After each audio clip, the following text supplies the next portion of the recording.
A bar magnet and a point P. Consider a bar magnet and a point P, capital P, where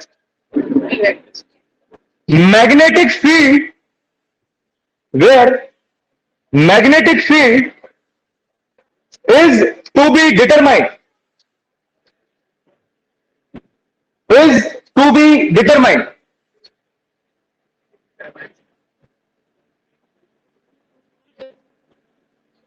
ये वाला diagram बनाइए.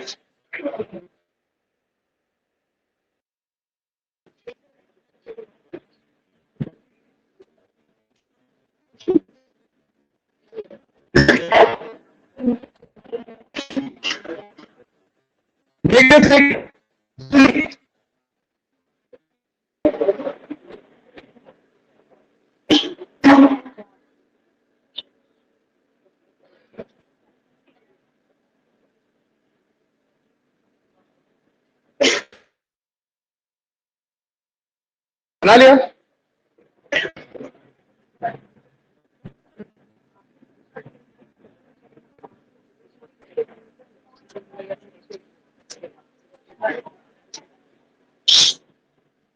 बार बार ना बोल.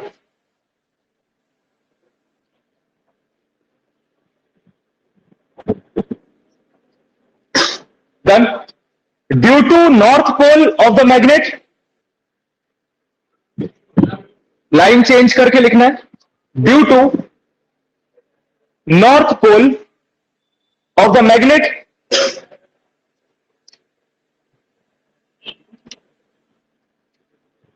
Dn is equals to mu naught upon 4 pi Qm upon R minus L whole square. फिर similarly लिख लेना due to south पोल.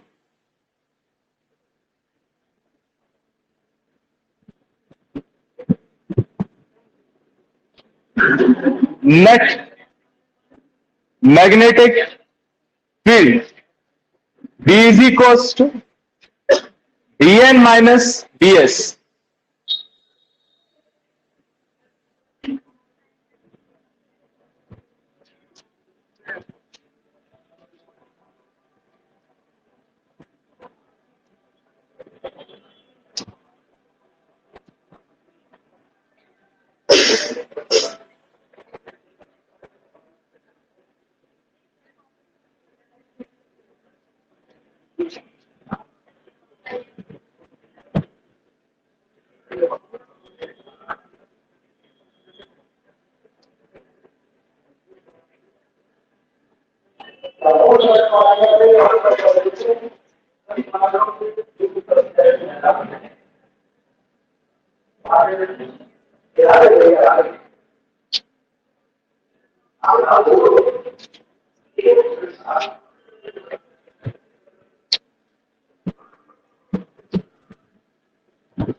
लिख लो पूरा एज सच. वहां से क्या दिख रहा होगा नंबर? कल लिख लिया ये? हाँ तो फिर लिख लिया जिसने तो मत लेकर. जिसने नहीं लिखा है वो लिख लो। एक बात बताओ मीत, अनुराग, ये आगे वाली लाइन छोड़ के पीछे वाली लाइन में बैठ।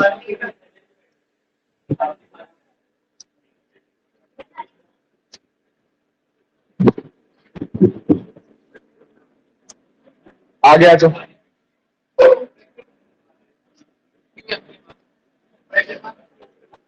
कहाँ पे? हाँ हाँ, तो ऑफकोर्स सी बात है, वहां कर देना।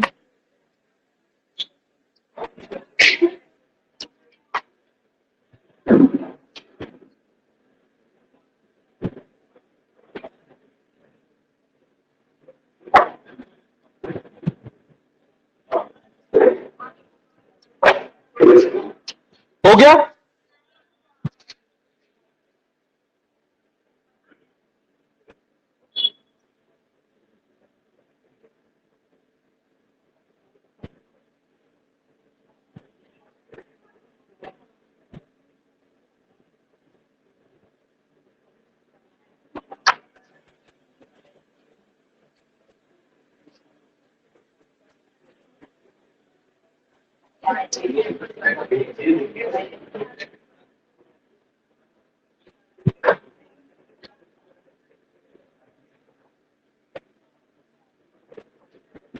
डन।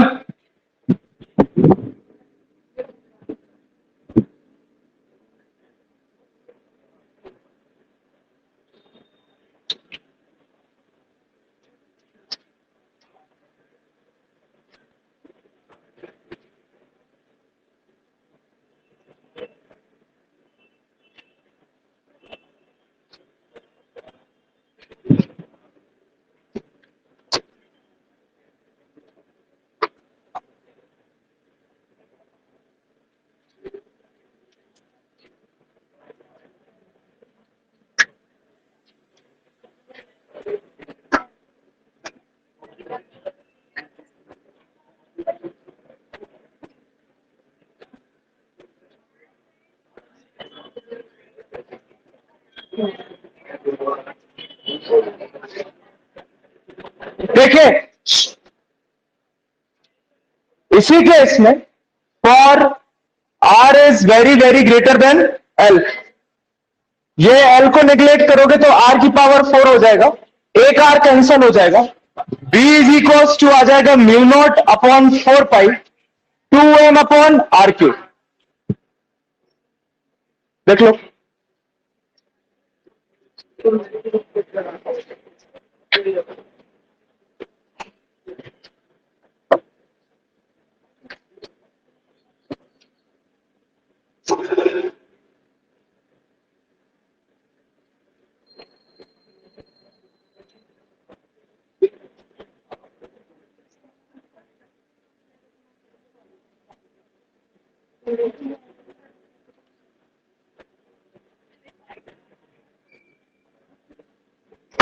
डन।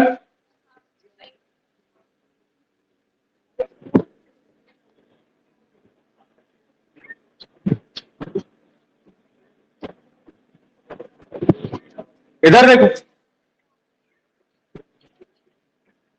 नंबर 2 डालो हेडिंग जल्दी। B at the point on the equatorial line of bar magnet.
Diagram बनाओ ये।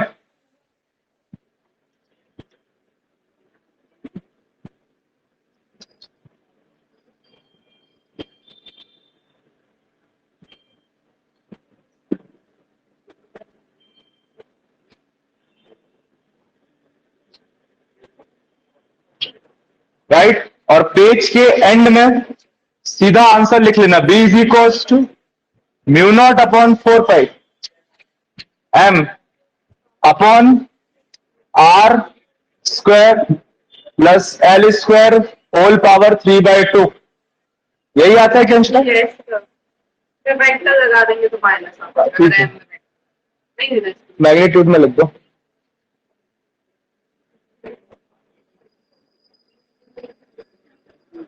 प्रूफ जो है वो same as electric field due to equatorial point है, सेम कर लेना।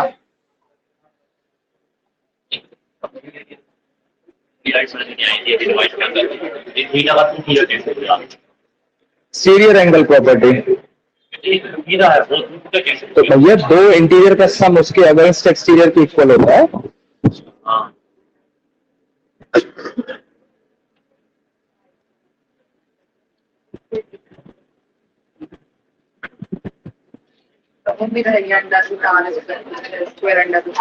वो सब बन जाएगा वहीं पर। लिख लिया है फाइनल फॉर्मूला?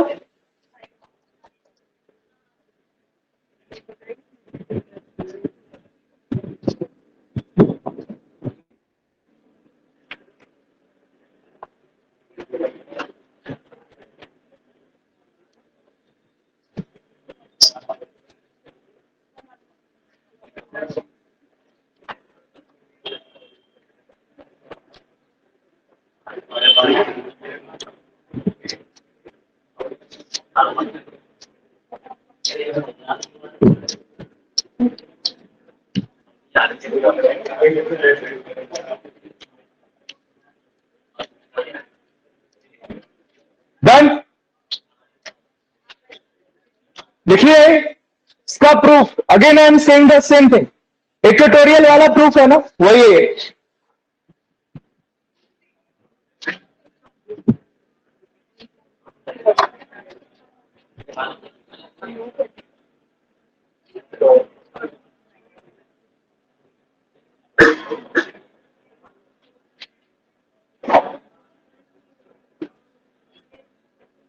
डालिए हेडिंग।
बनाइए।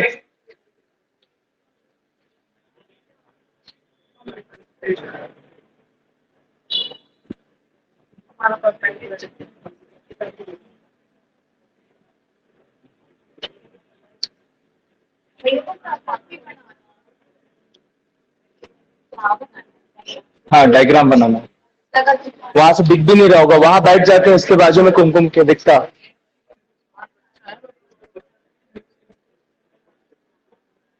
Right the heading, make the diagram. नहीं नहीं, वो बेटा लाइट के कारण, जो लाइट करती है उस पर ऑनलाइन, वो उसके कारण बना।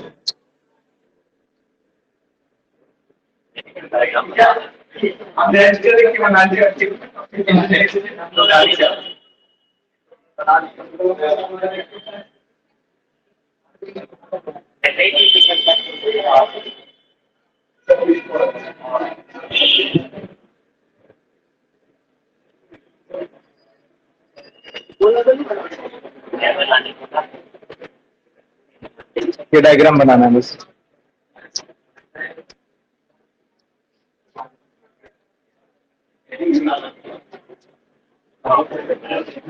बना लिया?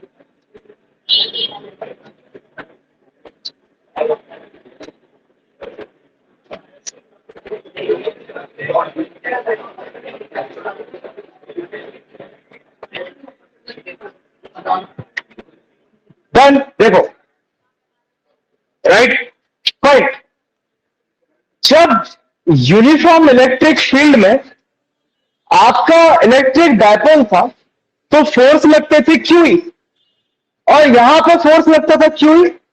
Net force acting on the electric dipole in uniform electric field is zero. Similarly यहां पे यूनिफॉर्म मैग्नेटिक फील्ड है जिसमें आपकी बार मैग्नेट है, उसके नॉर्थ पोल पे जो फोर्स लगता है वो मैग्नेटिक फील्ड के डायरेक्शन में लगता है, कल ही देखा था। साउथ पोल पे जो फोर्स लगता है वो opposite to the direction of magnetic field लगता है। पॉइंट एक्सियल वाला ध्यान है ना? Yes. तो यहां पे जो साउथ पोल पे लगेगा वो इस डायरेक्शन में लगेगा, नॉर्थ पोल में लगेगा वो इस डायरेक्शन। यहां पे फोर्स क्या होता है? वहां क्यूई होता है, चार्ज इंटू इलेक्ट्रिक फील्ड। यहां पे pole strength into magnetic field, तो QMB लगेगा, यहां पे भी QMB। Both QMB are equal and opposite in direction, hence cancels out each other. मतलब net force acting on this bar magnet in the magnetic field is zero. However both the forces are not acting along the same axis.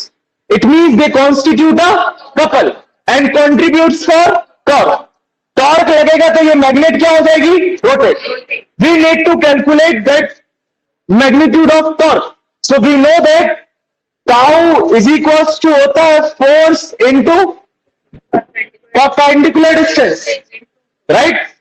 किसी भी एक force का magnitude है QM into B. Perpendicular distance है यहां पे AC, theta लगाओगे sine theta आ जाएगा कितना? AC upon 12। कितना आ जाएगा? AC upon 12। क्यों? Perpendicular upon hypotenuse is sine theta, तो साइन थीटा लगाओगे तो परपेंडिकुलर अपॉन हाइपोटेनस, वहां से आपका AC निकल आएगा 12 sine theta. Same as before हो रहा है, कोई चेंज हो रहा है क्या? नहीं। मतलब QM into B 12 sine theta, QM into 12 M। Torque is equal to हो जाएगा MB साइन थीटा, पहले मिल चुके हो उससे, राइट? टॉर्क कहां पे? अरे MB साइन थीटा नहीं मिला, कहीं मिला था ना? Tau is equal to NIA sine 5।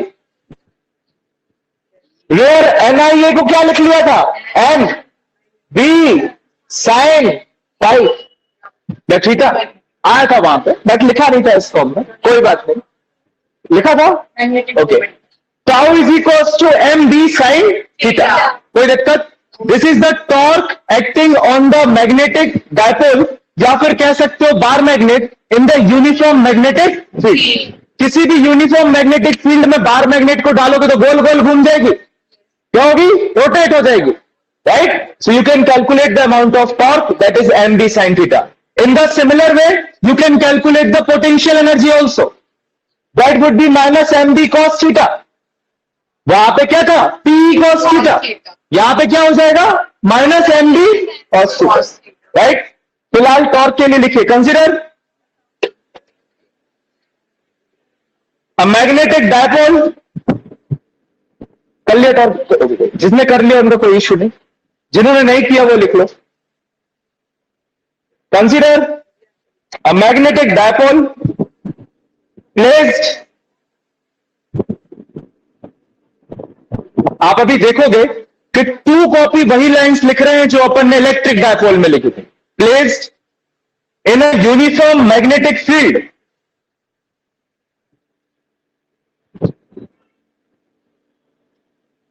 in a uniform magnetic field, experiences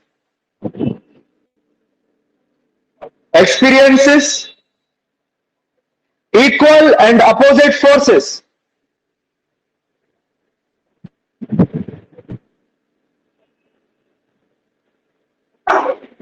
full stop, line change, let magnetic length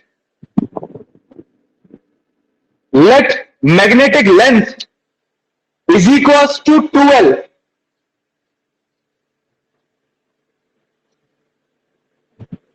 उसके नीचे pole strength is equals to QM,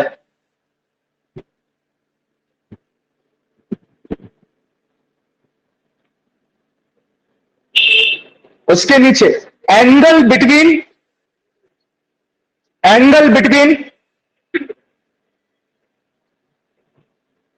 M vector and B vector is equals to theta,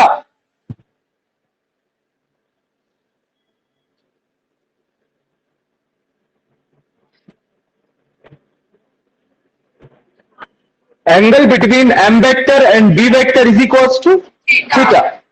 देखो ये magnetic field का direction है और south से north किसका direction है, डायपोल मूवमेंट का, तो दोनों के बीच का एंगल कितना है, थीटा, कोई दिक्कत नहीं। Line change, force acting on north pole,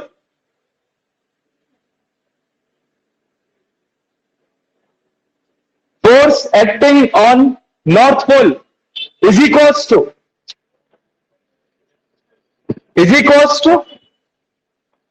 QMD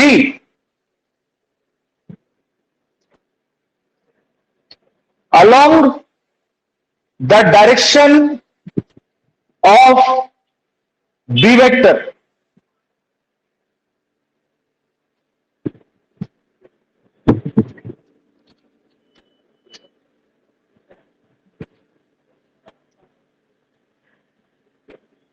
line change करो,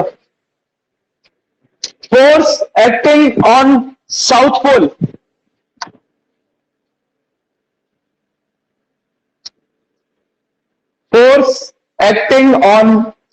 पोल, again is equals to QM into B, opposite to the direction of B vector,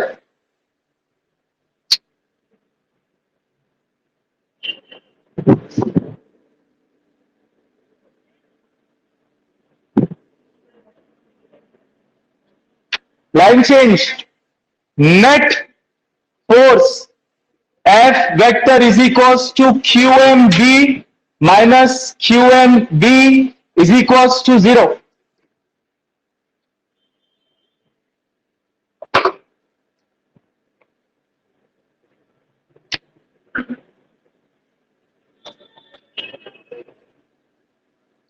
Done?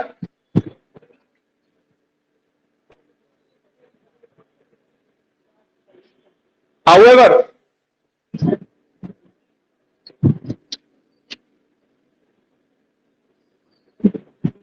these two forces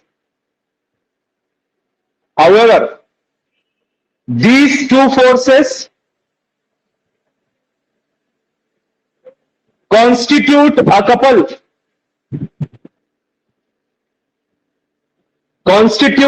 couple, and a bar magnet and a bar magnet experiences a torque.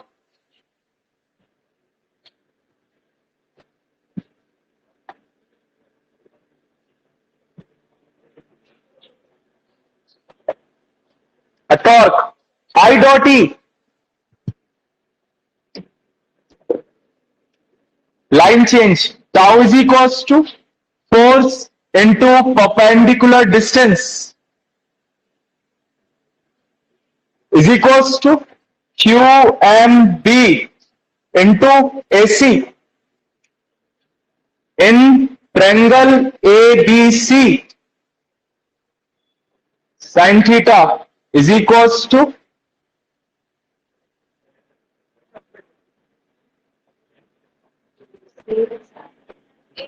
AC upon AC upon AB.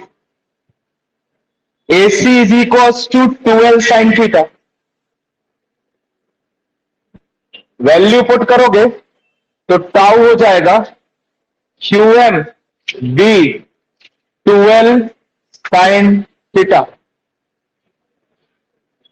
Tau is equals to M B sin theta और tau vector is equals to M vector cross B vector.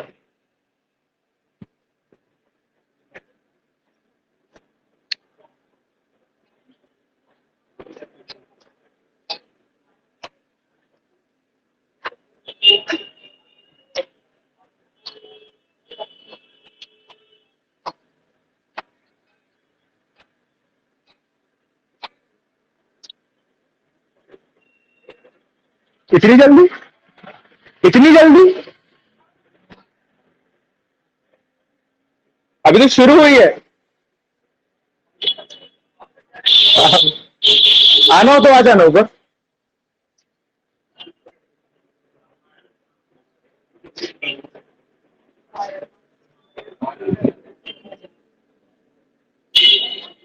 previous chapter में आपने magnetic movement के क्या ऐसा क्या small कर लेना.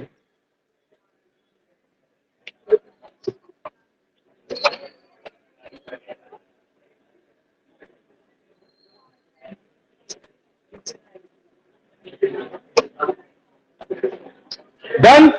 Yes. Write the heading Gauss law in magnetism. पूरा 2 कॉपी.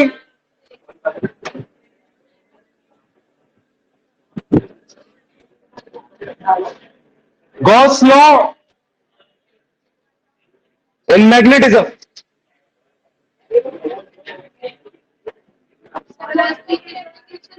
नहीं एप्लीकेशंस नहीं. गॉस लॉ इसमें कुछ काम का नहीं है इसलिए उसकी एप्लीकेशंस नहीं है. परेशान मत हो. इतना पागल नहीं करें. कल से लास्ट टॉपिक चालू हो जाएगा मटेरियल्स का टाइप. अरे तो वो चलेगा 3-4 दिन. मेन पार्ट वही है क्योंकि चैप्टर का. चले. What is Gauss law in electrostatics Durgesh?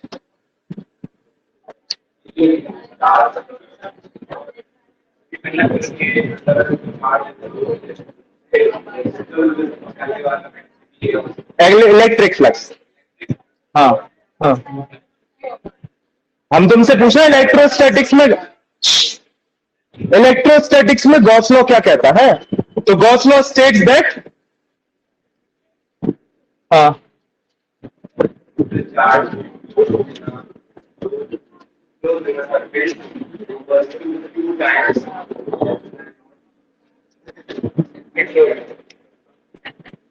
अरे यार हाँ साथ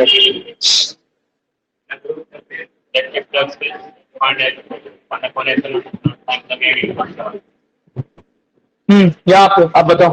हाँ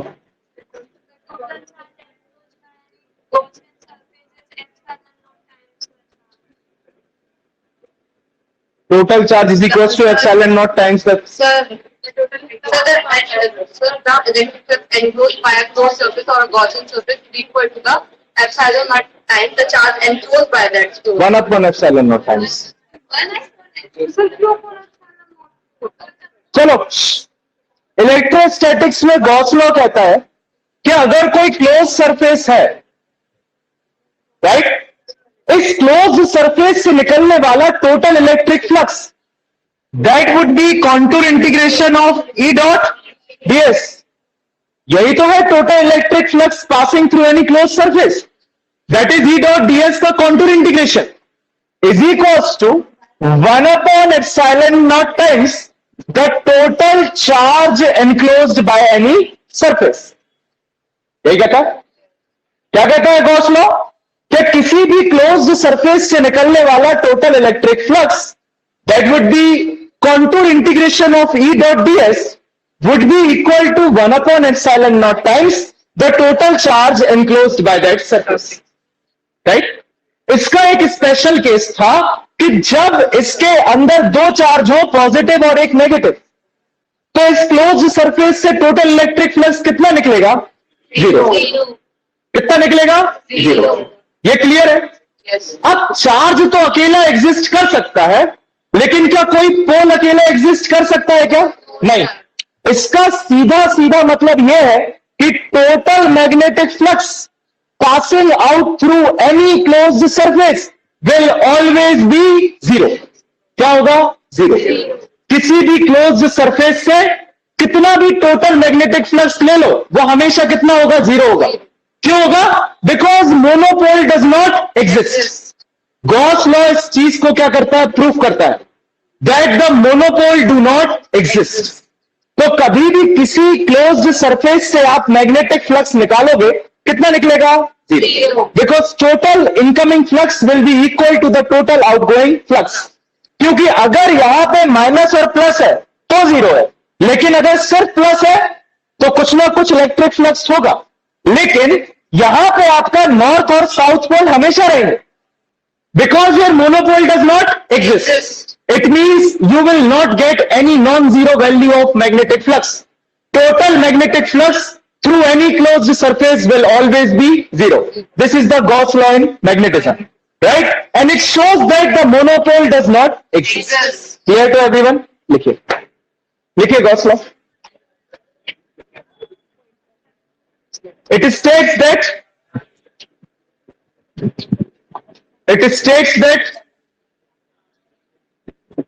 net magnetic flux, Parag,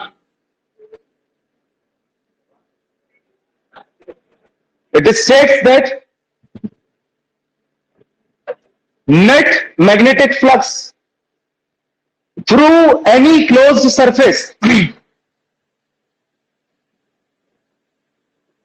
through any closed surface, capital S, is always zero. Is always zero. मतलब contour integration of B dot ds is zero. You need to make a diagram. You can make like this.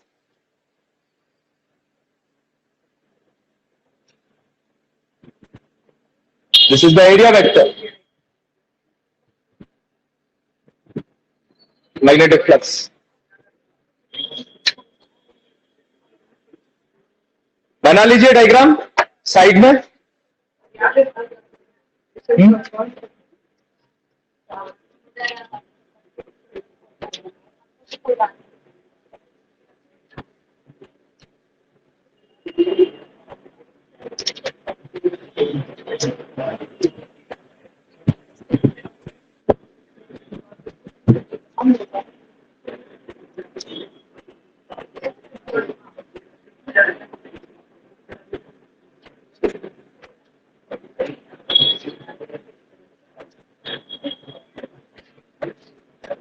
देखिए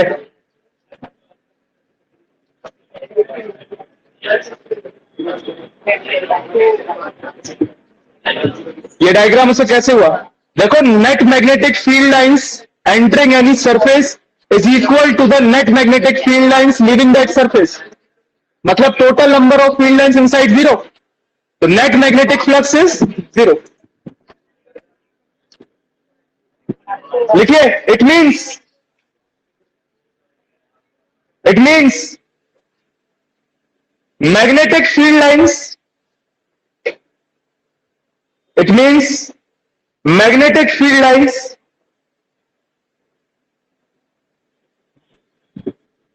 entering a surface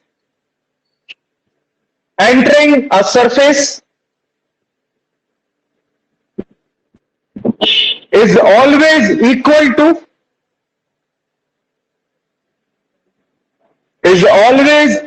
to magnetic field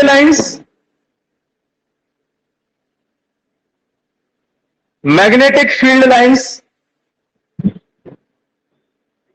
leaving that surface.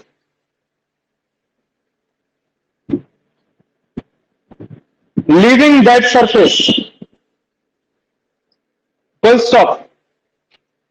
Para change. If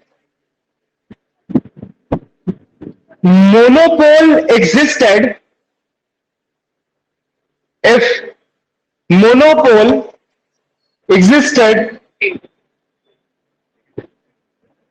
comma, magnetic flux will always have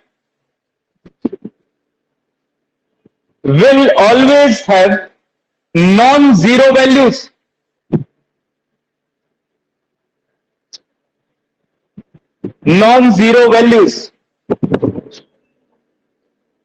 Full stop. Hence,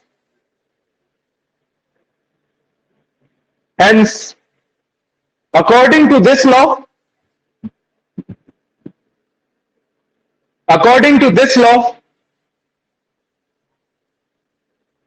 monopoles do not exist.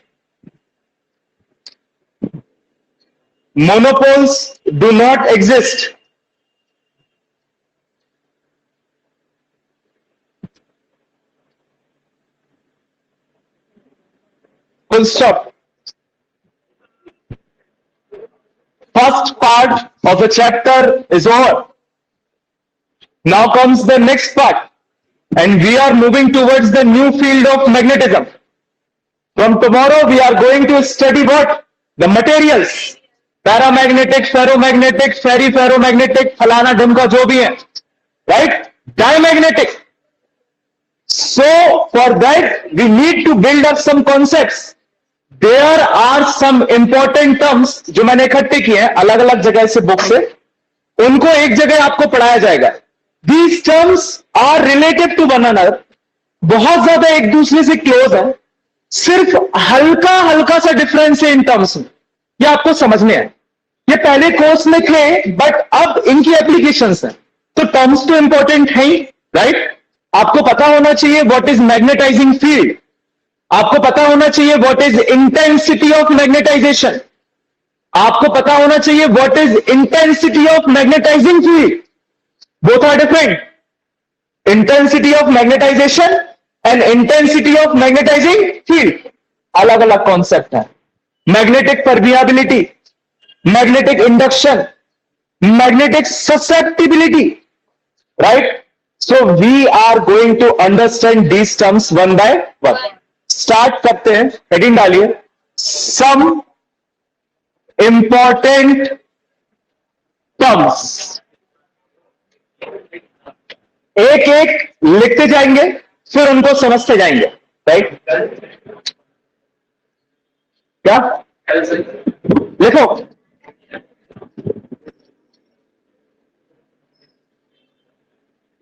We have 20 minutes. We will complete all the 7-8 terms. लिखिए. Some important terms. Number 1, magnetizing field. Magnetizing field.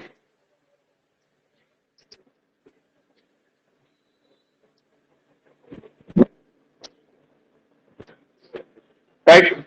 Now, difficult एक भी नहीं है, सिर्फ आपको अंतर समझना है उनमें क्या है. अगर आप उनको डिफरेंशिएट करने में कंफ्यूज हुए, then you will not get what is intensity of magnetization and what is intensity of magnetizing field, right? So try to understand what is magnetizing field. ये वही है जो अपन B पढ़ते हैं ना, B, ये वही है. यहां पे इसको B0 से डिनोट करते हैं. वैसे B0. मान लो यहां वैक्यूम में कोई भी मैग्नेटिक फील्ड है, राइट? यहां वैक्यूम में कोई भी यूनिफॉर्म मैग्नेटिक फील्ड है. चलो मैंने ये बना लिया. This is a uniform magnetic field in the vacuum, right? इसके अंदर तुम कोई भी मैग्नेटिक मटेरियल लेके आओ, कोई भी मैग्नेटिक मटेरियल, जैसे कि आयरन, जैसे कि निकल, जैसे कि कोबाल्ट, कुछ भी, राइट? अगर उस मैग्नेटिक मटेरियल को इस यूनिफॉर्म मैग्नेटिक फील्ड के अंदर डालोगे तो वो मैग्नेटिक मटेरियल क्या डेवलप करेगा खुद में? मैग्नेटिज्म. क्या डेवलप करेगा? मैग्नेटिज्म. उसमें भी क्या डेवलप होंगे? कहीं साउथ पोल, कहीं नॉर्थ पोल, राइट? उसका भी अपना मैग्नेटिक मोमेंट डेवलप होगा और उसकी भी अपनी मैग्नेटिक फील्ड डेवलप होगी, राइट? तो मतलब ये जो मैग्नेटिक फील्ड है जो वैक्यूम में है, ये क्या काम कर रही है? मैग्नेटिक मटेरियल को मैग्नेटाइज करने का काम कर रही है. मतलब आयरन को क्या बना रही है? मैग्नेट. मतलब ये मैग्नेटिक फील्ड क्या कहलाएगी? Magnetizing field. Why magnetizing? Because it is magnetizing the magnetic materials. कोई भी जनरल मैग्नेटिक फील्ड है, जैसे कि मान लो सोलेनॉइड. सोलेनॉइड के अंदर तुम आयरन का टुकड़ा डालोगे तो उस आयरन के टुकड़े में नॉर्थ और साउथ पोल डेवलप हो जाएंगे, जिसको आप कहते हो इलेक्ट्रोमैग्नेटिक. क्या कहते हो, राइट? Best example. मतलब वहां पे जो सोलेनॉइड की इलेक्ट्रिक या मैग्नेटिक फील्ड है, B0 is equals to mu naught n I. यही तो रहती है. What is the magnetic field of solenoid? Current carrying solenoid. ध्यान है ना? एम्पियर सर्कुटल लॉ से प्रूफ किया था. Is equals to mu naught n I. What is small n, friend?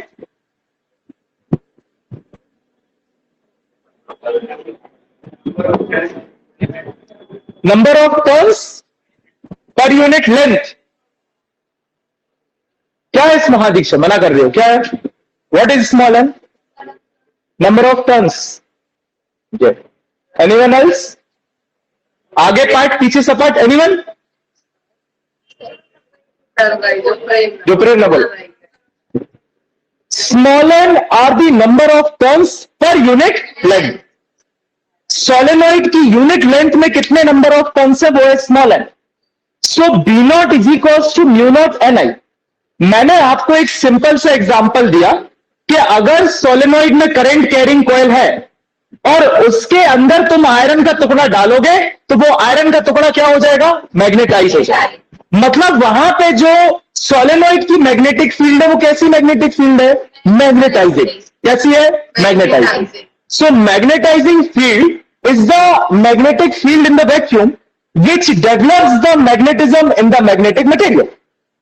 जो किसी भी मैग्नेटिक मटेरियल में क्या डेवलप कर सकती है? Magnetism, right? ये सब इसीलिए पढ़ा रहा हूं क्योंकि कल जब मैं आपसे बोलूंगा कि डायमैग्नेटिक मटेरियल ऐसे मटेरियल है जिसमें magnetism opposite direction to the magnetic field develop होता है. पैरामैग्नेटिक मटेरियल ऐसे मटेरियल है जिसमें magnetism in the direction of magnetic field develop होता है. That's why you should know what is magnetizing field, right? इस मैग्नेटाइजिंग फील्ड के अंदर अगर तुमने ये मटेरियल डाला, आपको पता करना है ये डायमैग्नेटिक है कि पैरामैग्नेटिक. अगर डायमैग्नेटिक है तो ये आपका नॉर्थ था, ये आपका साउथ, तो इसके अंदर भी ये नॉर्थ होगा, ये साउथ होगा, तो ये पैरामैग्नेट. क्या है ये? पैरा. अगर पता करना है डाय है तो यहां पे क्या होगा? साउथ. यहां पे क्या होगा? तो बाद में समझ में आएगा अच्छे से. अभी बिल्कुल बेसिक्स पे समझो कि मैग्नेटाइजिंग फील्ड सिर्फ मैग्नेटिक फील्ड है. क्या है? Magnetic field. इसको मैग्नेटाइजिंग क्यों कहने लगे? क्योंकि जब हमने इसके अंदर आयरन डाला तो आयरन क्या बन गई? मैग्नेट. तो ये मैग्नेटिक मटेरियल को क्या कर रही है? मैग्नेटाइज. इसीलिए क्या है? मैग्नेटाइजिंग. क्लियर? देखो, number 1 magnetizing field.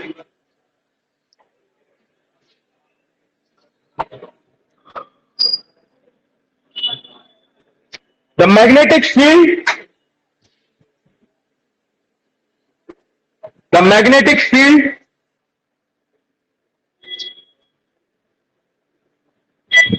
that exists in vacuum,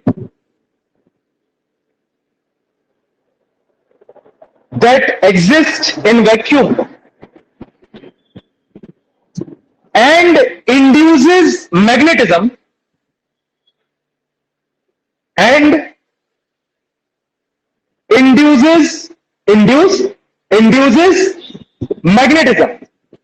is called magnetizing field. It's called magnetizing field. You can write B naught is equals to mu naught Ni. लिख सकते हो आप.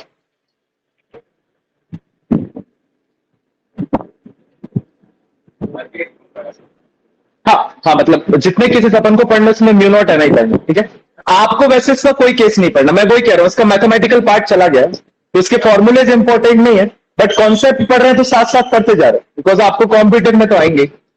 Right,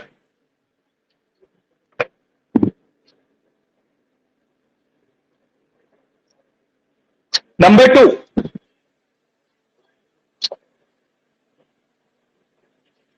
2, intensity of magnetisation. अच्छे से लिखना, intensity of magnetisation. दो और तीन साथ में लिखवाऊंगा, आपसे पूछूंगा what is the difference. Right, let's write number 2, intensity of magnetisation. लिखो इसके अंदर द डिग्री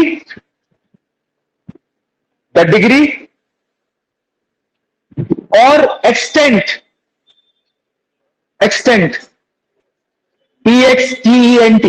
डिग्री और extent to which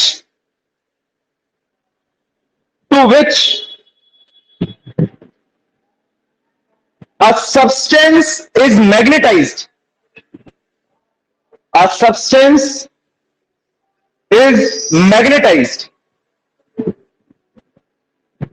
When placed in the magnetizing field. When placed in the magnetizing field is called intensity of magnetization.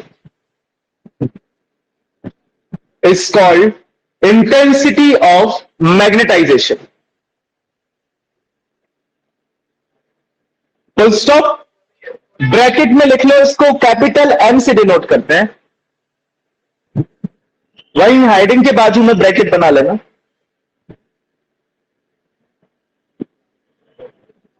Para change. When a magnetic substance,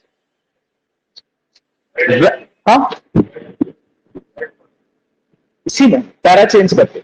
When a magnetic substance is placed in the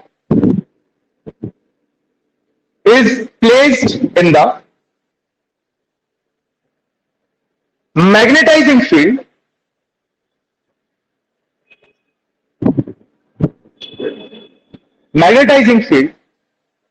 comma, it acquires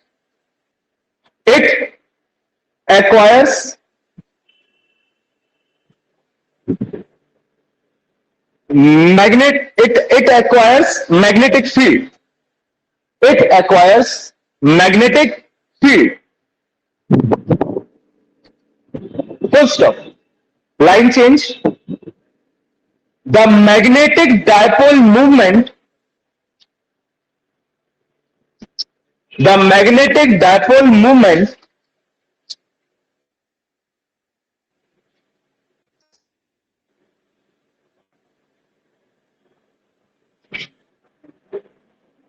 developed per unit volume of the substance.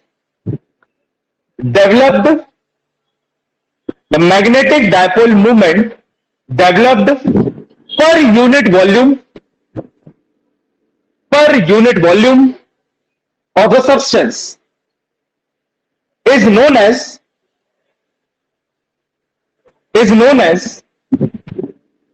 intensity of magnetization,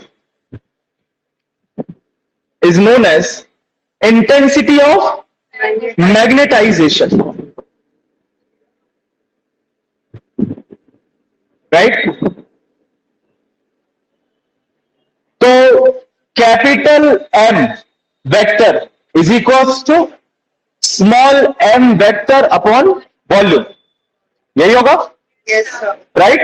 small m vector को लिख सकते हो qm into 12, where 12 you can say is the length of that, जो भी है, right?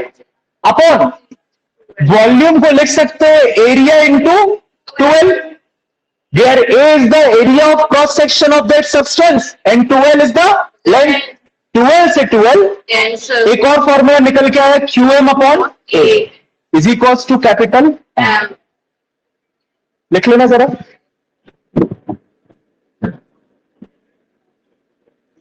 हाँ, 4 लाइनें तुम्हें.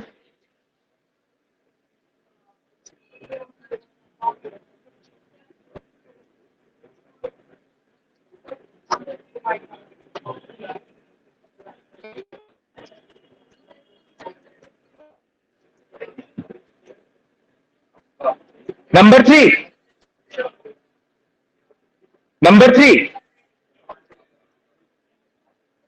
Intensity of magnetizing field, जिसको डिनोट करते हैं H से, capital H. Intensity of magnetizing field, बिल्कुल एक से टर्म से बोला, हल्का सा चेंज है.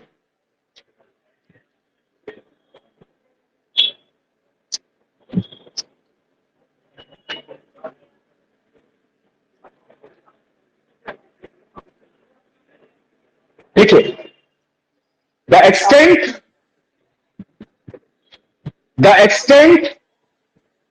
to which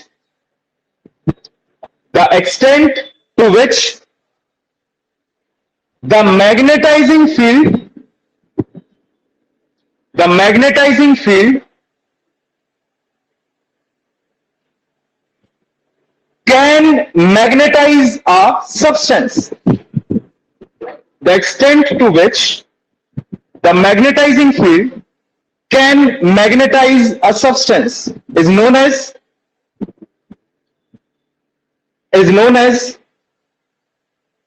intensity of magnetizing field. Is known as intensity of magnetizing field.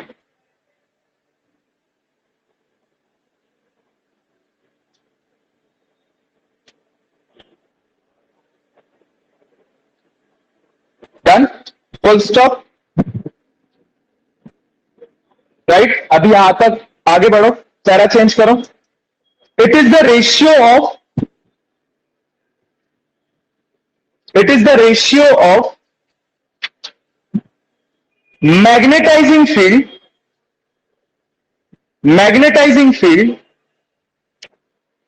Bracket में B नॉट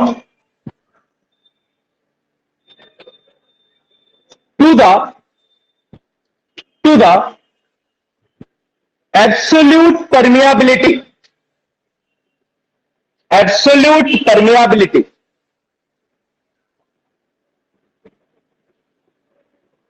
मतलब कि H is equals to B not upon mu not.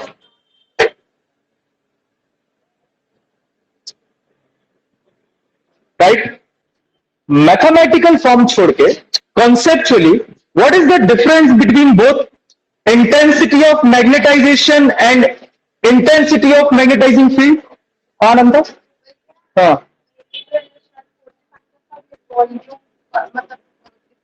फिर तुम मैथमेटिक्स बता रही, पहली डेफिनेशन पढ़ो ना, वो दूसरी है. बेसिक्स बताओ दोनों का. What is the basic difference between both? हाँ. सर, ये जो इंटेंसिटी ऑफ मैग्नेटाइजेशन में ये सब्सटेंस की Very good. ठीक है, और कोई? हाँ, आप रखो।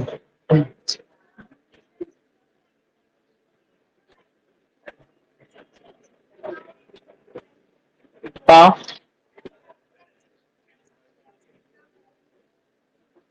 हाँ, तो वो तो डेफिनेशन है, बट डिफरेंस क्या है दोनों में, वो एक पूछ रहा हूं। ठीक है, इंटेंसिटी ऑफ मैग्नेटाइजेशन जो है वो है कि कितने एक्सटेंट तक कोई भी सब्सटेंस मैग्नेटाइज होता है, और magnetizing intensity of magnetizing field है कि फील्ड कितने एक्सटेंट तक उसको क्या करती है, मैग्नेटाइज।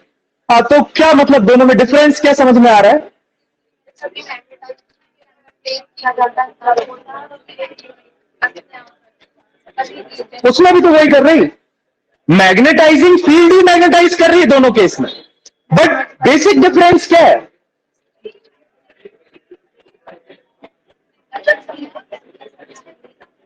नहीं, दोनों में सब्सटेंस ही मैग्नेटाइज हो रहा है। हाँ बेसिक डिफरेंस, बेसिक।